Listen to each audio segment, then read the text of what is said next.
घर में पूजा करते समय ध्यान रखनी चाहिए ये 52 बातें। हिंदू धर्म में पूजा पाठ को बड़ा महत्व दिया गया है और रोज भगवान की पूजा को अनिवार्य बताया गया है। लोग इसका पालन भी करते हैं, लेकिन कई बार देखा गया है कि कुछ लोग हमेशा इस बात की शिकायत करते हैं कि वो पूजा तो कर रहे हैं लेकिन उन्हें पूजा का फल नहीं मिल रहा। दिन रात भगवान के नाम को भजते हैं लेकिन भगवान उनकी प्रार्थना नहीं सुन रहे।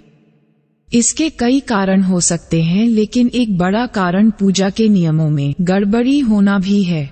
लोग जाने अनजाने में भगवान को कुछ ऐसा चढ़ा देते हैं जो उन्हें प्रिय नहीं होता। ऐसे में हो सकता है कि भगवान नाराज हो जाए और पूजा का फल न मिले। इसलिए हम आपको बताने जा रहे हैं कि पूजा पाठ करते समय आपको किन बातों का विशेष ख्याल रखना चाहिए।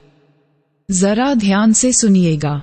नंबर 1, किसी भी भगवान के पूजन में उनका आवाहन, आमंत्रित करना, ध्यान करना, आसन देना, स्नान करवाना, धूप दीप जलाना, अक्षत, चावल, कुमकुम, चंदन, पुष्प, प्रसाद आदि अनिवार्य रूप से होना चाहिए। नंबर 2, पूजन में पान का पत्ता भी रखना चाहिए। ध्यान रखें, पान के पत्ते के साथ इलायची, लौंग, गुलकंद आदि भी चढ़ाना चाहिए। पूरा बना हुआ पान चढ़ाएंगे तो श्रेष्ठ रहेगा।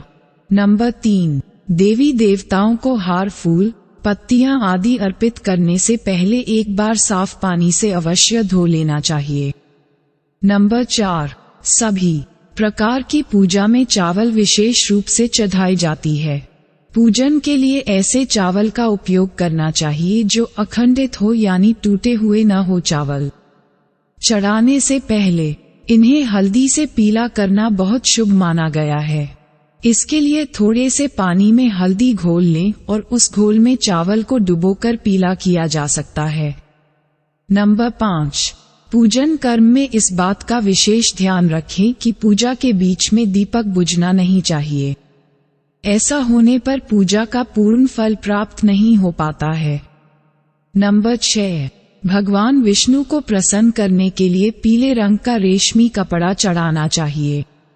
माता दुर्गा, सूर्य देव व श्री गणेश को प्रसन्न करने के लिए लाल रंग का, भगवान शिव को प्रसन्न करने के लिए सफेद वस्त्र अर्पित करना चाहिए। नंबर 7, किसी भी प्रकार के पूजन में कुल देवता, कुल देवी, घर के वास्तु देवता, ग्राम देवता आदि का ध्यान करना भी आवश्यक है। इन सभी का पूजन भी करना चाहिए। नंबर 8, पूजन में हम जिस आसन पर बैठते हैं उसे पैरों से इधर उधर खिसकाना नहीं चाहिए। आसन को हाथों से ही खिसकाना चाहिए। नंबर 9, यदि आप प्रतिदिन घी का एक दीपक भी घर में जलाएंगे तो घर के कई वास्तु दोष भी दूर हो जाएंगे। नंबर 10, सूर्य, गणेश, दुर्गा, शिव और विष्णु ये पंचदेव कहलाते हैं। इनकी पूजा सभी कार्यों में अनिवार्य रूप से की जानी चाहिए। प्रतिदिन भोजन करते समय इन पंचदेव का ध्यान करना चाहिए। इससे लक्ष्मी कृपा और समृद्धि प्राप्त होती है। नंबर 11, तुलसी के पत्तों को ज्यादा दिनों तक बासी नहीं माना जाता है। इसकी पत्तियों पर हर रोज जल छिड़क कर पुनः भगवान को अर्पित किया जा सकता है। नंबर 12, दीपक हमेशा भगवान की प्रतिमा के ठीक सामने लगाना चाहिए। कभी कभी भगवान की प्रतिमा के सामने दीपक न लगाकर इधर उधर लगा दिया जाता है, जबकि यह सही नहीं है। नंबर 13, घी के दीपक के लिए सफेद रुई की बत्ती उपयोग किया जाना चाहिए, जबकि तेल के दीपक के लिए लाल धागे की बत्ती श्रेष्ठ बताई गई है। नंबर 14, पूजन में कभी भी खंडित दीपक नहीं जलाना चाहिए। धार्मिक कार्यों में खंडित सामग्री शुभ नहीं मानी जाती है। नंबर 15, शिव जी को बिल्व पत्र अवश्य चढ़ाएं और किसी भी पूजा में मनोकामना की सफलता के लिए अपनी इच्छा के अनुसार भगवान को दक्षिणा अवश्य चढ़ानी चाहिए, दान करना चाहिए। दक्षिणा अर्पित करते समय अपने दोषों को छोड़ने का संकल्प लेना चाहिए। दोषों को जल्दी से जल्दी छोड़ने पर मनोकामनाएं अवश्य पूर्ण होंगी। नंबर 16, भगवान सूर्य की 7, श्री गणेश की 3, विष्णु जी की 4 और शिव जी की आधा परिक्रमा करनी चाहिए। नंबर 17, घर में या मंदिर में जब भी कोई विशेष पूजा करें तो अपने इष्ट देव के साथ ही स्वस्तिक, कलश, नवग्रह देवता, पंचलोकपाल, षोडश मातृका, सप्त मातृका का पूजन भी अनिवार्य रूप से किया जाना चाहिए। इन सभी की पूरी जानकारी किसी ब्राह्मण पंडित से प्राप्त की जा सकती है। विशेष पूजन पंडित की मदद से ही करवानी चाहिए ताकि पूजा विधिवत हो सके। नंबर 18, घर में पूजन स्थल के ऊपर कोई कबाड़ या भारी चीज न रखें। नंबर 19, भगवान शिव को हल्दी नहीं चढ़ाना चाहिए और न ही शंख से जल चढ़ाना चाहिए। नंबर 20, पूजन स्थल पर पवित्रता का ध्यान रखें। चप्पल पहनकर कोई भी मंदिर तक नहीं जाना चाहिए। चमड़े का बेल्ट या पस अपने पास रखकर पूजा न करें। पूजन स्थल पर कचरा इत्यादि न जमा हो पाए। नंबर 21, मंदिर में लगे सूखे हार और फूल हटा देना चाहिए। नंबर 22, हमेशा भगवान श्री गणेश की आराधना से पूजा प्रारंभ करें। श्री गणेश को तुलसी चढ़ाने से बचें। भगवान गणेश को तुलसी चढ़ाने से दोष लगता है। नंबर 23, शिव शंभू को कभी भी केतकी का फूल नहीं चढ़ाना चाहिए। पौराणिक कथाओं के अनुसार भगवान शिव ने केतकी को श्राप दिया था, इसलिए भगवान शिव को ये फूल नहीं चढ़ाना चाहिए वरना भक्तों के काम बिगड़ सकते हैं। नंबर 24, भगवान की प्रतिमा को स्नान करवाते वक्त सिर्फ उंगलियों का प्रयोग करें।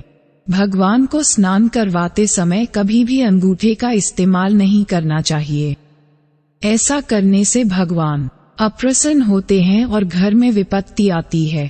नंबर 25, दीपक को कभी भी जमीन पर रखकर प्रज्वलित न करें। ऐसा करने से धन की बर्बादी होती है और घर में अशुभता आती है।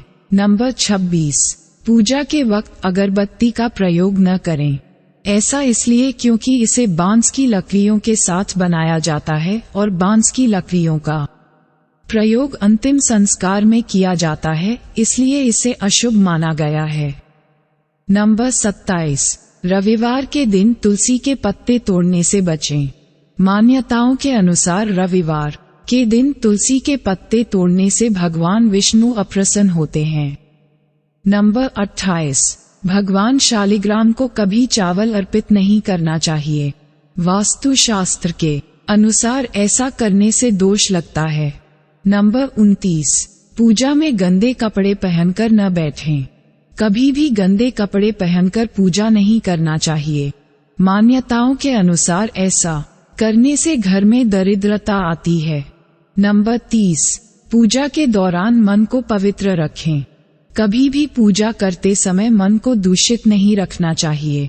कहा जाता है कि पूजा के दौरान मन में बुरे ख्याल रखने से पूजा का फल प्राप्त नहीं होता है।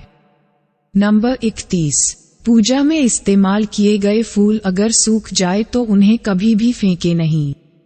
सूखे हुए फूलों को किसी पवित्र नदी में प्रवाहित कर दें। नंबर 32, शास्त्रों के अनुसार घर में पूजा करने का स्थान ईशान कोण में होना चाहिए। उत्तर दिशा और पूर्व दिशा के बीच का भाग ईशान कोण होता है। ईशान कोण को शुभ कार्यों के लिए सबसे उत्तम दिशा माना गया है। इस दिशा में पूजा के मंदिर को स्थापित करें। यदि किसी कारणवश ऐसा न भी कर पाए तो भूलकर भी घर के ईशान कोण में गंदगी जमा न होने दें। घर के इस हिस्से को सदा पवित्र रखें। ईशान कोण के अतिरिक्त पूर्व दिशा भी पूजा स्थान के लिए श्रेष्ठ मानी जाती है, इसलिए आप घर में ईशान कोण व पूर्व दिशा दोनों में से जहां भी हो सुविधाजनक रूप से पूजा स्थल की स्थापना कर सके।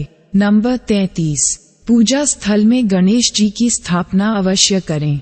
इसके लिए एक सुपारी पर लाल धागे को लपेट लें और कुमकुम से तिलक कर एक कटोरी में थोड़े चावल रखकर स्थापित करें। नंबर 34, पूजा स्थल में एक कोने में बंद पात्र में गंगाजल अवश्य रखना चाहिए।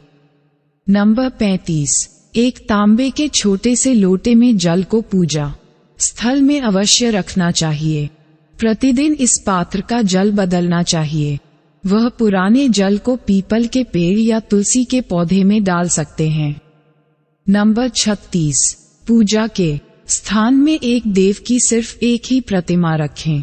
यदि आपके पास एक देव की एक से अधिक प्रतिमा पूजा स्थल में है तो उन्हें घर में कहीं भी दीवार आदि पर लगा सकते हैं, किंतु पूजा स्थल में एक देव की एक ही प्रतिमा रखें।